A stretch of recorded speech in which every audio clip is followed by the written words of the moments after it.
یہ بات ہے سال 2016 کی۔ ایسٹونیا کے چند ڈاکٹرز ایک پیشنٹ کے برین کا چیک اپ کر رہے تھے، تبھی انہوں نے ایک ایسی چیز نوٹس کی جو آج سے پہلے میڈیکل سائنس میں کسی نے بھی نہیں کی تھی۔ اس پیشنٹ کو ایک دماغی بیماری تھی جس کی وجہ سے ڈاکٹرز ان کی برین ایکٹیویٹی کو EEG کے ذریعے ریکارڈ کر رہے تھے۔ تھا تو یہ ڈاکٹرز کے لیے ایک روٹین کا برین چیک اپ، یعنی وہ بہت نارملی پیشنٹ کا ٹیسٹ کر رہے تھے جیسے دوسرے پیشنٹس کا کیا کرتے ہیں، لیکن ان کو اس بات کا بالکل بھی علم نہیں تھا کہ اس ٹیسٹ کے دوران کچھ ایسا ہونے والا ہے جو میڈیکل سائنس کو پوری طرح سے ہلا کر رکھ دے گا۔ ہوا کچھ یوں کہ ٹیسٹ اسٹارٹ ہوئے ابھی چند منٹ ہی گزرے تھے کہ پیشنٹ کو اچانک ہارٹ اٹیک ہوا اور ان کی موت ہو گئی۔ یہ حادثہ ڈاکٹرز کی زندگی میں پہلی بار ہو رہا تھا کہ کوئی پیشنٹ برین اسکیننگ کے دوران ہی دم توڑ گیا ہو۔ ڈاکٹرز کو اب پورا یقین ہو چکا تھا کہ پیشنٹ کی موت کے وقت اس کے دماغ میں جو کچھ بھی چل رہا ہوگا وہ اس ٹیسٹ میں بھی ضرور ریکارڈ ہوگا، اور ہوا بھی کچھ ایسا ہی۔ پیشنٹ کی موت سے پہلے اور اس کے بعد بھی اس کا دماغ جو کچھ سوچ رہا تھا وہ سب کچھ اس ٹیسٹ میں ریکارڈ ہوا۔ ایپیلیپسی نام کی ایک بیماری تھی۔ اس بیماری کی وجہ سے ان کو بیٹھے بیٹھے دورے پڑنے لگ جاتے تھے، اور اسی وجہ سے ڈاکٹرز ان کی برین ویوز کو مانیٹر کرنے کے لیے EEG پرفارم کر رہے تھے۔ EEG یعنی الیکٹرو انسیفلوگرام ایک ایسا ٹیسٹ ہوتا ہے جس میں برین میں چلنے والی الیکٹریکل ایکٹیویٹی کو مانیٹر کیا جاتا ہے۔ اس ٹیسٹ کے لیے 1 درجن کے قریب الیکٹروڈز کو پیشنٹ کے سر پر چپکایا جاتا ہے، جو برین سیل سے پروڈیوس ہونے والے الیکٹریکل چارجز کو ڈیٹیکٹ کرتا ہے اور پھر کمپیوٹر اسکرین پر شو کرتا ہے۔ اب اس ٹیسٹ کے ریزلٹ سے ڈاکٹرز کو کیسے معلوم پڑتا ہے کہ اس وقت پیشنٹ کے دماغ میں کیا چل رہا ہے؟ یہ جاننے کے لیے ضروری ہے کہ پہلے ہم برین ایکٹیویٹی کا کانسیپٹ سمجھ لیں۔ انسان کے برین میں 100 ارب سے بھی زیادہ نیورونز پائے جاتے ہیں۔ یہ نیورونز ہمارے نروس سسٹم کا اہم ترین حصہ ہوتے ہیں، جن کا کام برین کے اندر ہی ایک جگہ سے دوسری جگہ میسج پہنچانا ہوتا ہے۔ یہ میسج اصل میں ایک الیکٹریکل چارج ہوتا ہے جو برین کے ایک حصے کے نیورونز بھیجتے ہیں، اور دوسرے حصے کے نیورونز یہ الیکٹریکل چارج ریسیو کر کے اس میسج کو پروسیس کرتے ہیں اور پھر باڈی پارٹ کو کوئی بھی ایکشن پرفارم کرنے کا سگنل دیتے ہیں۔ برین میں ہر وقت اتنے زیادہ پروسیس ایک ساتھ ہو رہے ہوتے ہیں کہ ان کے نتیجے میں بے شمار الیکٹریکل چارجز ایک جگہ سے دوسری جگہ موو کرتے ہیں۔ ان الیکٹریکل چارجز کے موو کرنے سے ویوز کا ایک پیٹرن بنتا ہے جن کو برین ویوز کہا جاتا ہے۔ برین ویوز کا یہ پیٹرن ہر ایک کام کے لیے الگ الگ ہوتا ہے، جن کو میڈیکل سائنس نے الگ الگ نام بھی دے رکھے ہیں۔ ابھی تک میڈیکل سائنس 5 قسم کی برین ویوز کو پہچان سکتی ہے، جن کو الفا، بیٹا، گاما، ڈیلٹا اور تھیٹا ویوز کے نام دیے گئے ہیں۔ الفا برین ویوز کا پیٹرن کچھ اس طرح کا ہوتا ہے اور اس کی فریکوینسی 8 سے لے کر 12 ہرٹز تک ہوتی ہے، یعنی 1 سیکنڈ میں یہ ویو 8 سے لے کر 12 مرتبہ تک بنتی ہے۔ ہمارا برین الفا ویوز تب پروڈیوس کرتا ہے جب ہمارا دماغ بالکل ریلیکسڈ ہوتا ہے، ٹھیک اس وقت جب ہم صبح صبح نیند سے اٹھتے ہیں اور اپنے بیڈ پر ہی لیٹے لیٹے ریلیکس کر رہے ہوتے ہیں، یا پھر الفا ویوز تب بھی پروڈیوس ہوتی ہیں جب ہم یوگا پریکٹس کرتے ہیں۔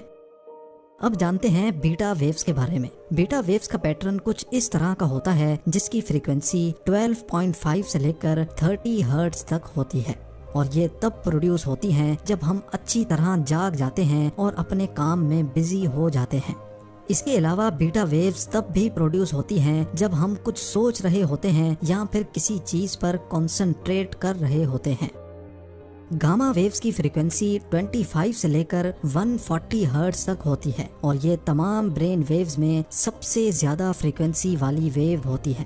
ہمارا برین گاما ویوز تب پروڈیوس کرتا ہے جب ہم بہت زیادہ ایکٹیو ہوتے ہیں اور کسی انتہائی کمپلیکس قسم کے کام کو پرفارم کر رہے ہوتے ہیں۔ جو لوگ بہت زیادہ انٹیلیجنٹ ہوتے ہیں اور کسی بھی مشکل ترین پرابلم کا منٹوں میں سولوشن نکال لیتے ہیں، اس کے پیچھے گاما ویوز ہی ہوتی ہیں۔ ڈیلٹا ویوز کی فریکوینسی تمام برین ویوز میں سب سے کم ہوتی ہے۔ ان کی فریکوینسی صرف 0.5 سے لے کر 4 ہرٹز تک ہوتی ہے۔ ڈیلٹا ویوز ہمارے برین میں ڈیپ سلیپ کے دوران پیدا ہوتی ہیں، یعنی جب ہم بہت گہری نیند سو رہے ہوتے ہیں۔ ڈیلٹا ویوز ہماری باڈی میں کئی ہارمونز پیدا کرتی ہے، خاص طور پہ گروتھ ہارمون۔ یہ ویو زیادہ تر بچوں میں پائی جاتی ہیں اور جیسے جیسے انسان بڑا ہوتا جاتا ہے ڈیلٹا ویوز بھی کم ہوتی جاتی ہیں۔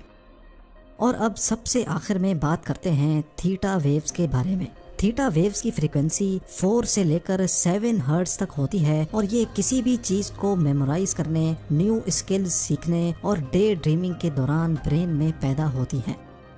اب جب ہم ان برین ویوز کی بیسکس جان چکے ہیں تو اب ہمیں اس پیشنٹ کے برین اسکین کو سمجھنے میں تھوڑی آسانی ہوگی۔ جیسا کہ ہم نے جانا کہ گاما ویوز کی فریکوینسی 25 سے لے کر 140 تک ہوتی ہے۔ اسی رینج کے اندر ایک اور رینج بھی ہوتی ہے جو 30 سے لے کر 100 ہرٹز تک ہوتی ہے، اور برین اس خاص فریکوینسی کی گاما ویوز تب پروڈیوس کرتا ہے جب ہم اپنی میموری کو استعمال کر رہے ہوتے ہیں، یعنی جب ہم لائف کے خاص ایونٹس کو یاد کر رہے ہوتے ہیں۔ ڈاکٹرز نے اس کینیڈین پیشنٹ کی موت کے وقت ان کے برین میں بہت زیادہ گاما ویوز نوٹس کی، جو کہ خاص طور پہ اس رینج میں آ رہی تھیں جب انسان اپنی لائف کی میموریز کو ریکال کر رہا ہوتا ہے۔ اس سے پہلے بھی سائنسدانوں نے مرتے وقت لوگوں کی برین ایکٹیویٹی کو نوٹس کرنے کی کوشش کی تھی، لیکن وہ پوری طرح ان کو ریکارڈ نہیں کر پائے۔ لیکن اس کینیڈین پیشنٹ کے کیس میں موت سے پہلے اور حتیٰ کہ موت کے بعد بھی چند منٹوں تک ان کی زندگی کی اچھی اور بری یادیں ان کے سامنے آئی تھی۔ ڈاکٹرز اور سائنٹسٹ نے مرنے والے پیشنٹ کی گاما ویوز کو 2016 سے 2022 تک، یعنی پورے 5 سالوں تک اچھی طرح اسٹڈی کیا، اور پھر یہ رزلٹ نکالا کہ مرتے وقت انسان اپنے لائف ایونٹس کو یاد کر رہا ہوتا ہے۔ ڈاکٹرز اور ریسرچرز کی اس فائنڈنگ کا کوئی ٹھوس ثبوت تو نہیں ہے، لیکن ان کی فائنڈنگ کو ثابت کرنے کے لیے ان پیشنٹ سے بھی رابطہ کیا گیا جو کسی بیماری کی وجہ سے مرتے مرتے بچے تھے، یا پھر کچھ ایسے پیشنٹس جن کو لاسٹ مومنٹ پہ ہاسپٹل پہنچا کر ان کی جان بچا دی جاتی ہے۔ جب ان لوگوں سے پوچھا گیا تو ان کا بھی یہی کہنا تھا کہ ان کے سامنے جیسے کسی نے ان کی لائف کا فلیش بیک چلا دیا ہو۔ یہ ایکسپیرینس کسی 1-2 لوگوں نے فیس نہیں کیا، بلکہ کئی لوگوں نے اسی قسم کا جواب دیا تھا۔ ڈاکٹرز اور ریسرچرز نے 2016 سے لے کر اس برین اسکین کو پبلک اس وجہ سے نہیں کیا تھا کیونکہ ایک تو وہ اس کو اچھی طرح اسٹڈی کرنا چاہتے تھے، اور دوسرا یہ کہ وہ کسی اور انسان کا بھی مرتے وقت کا برین اسکین اس کینیڈین پیشنٹ کے اسکین سے میچ کرنا چاہتے تھے، لیکن تاحال وہ اس کام میں ناکام ہی رہے۔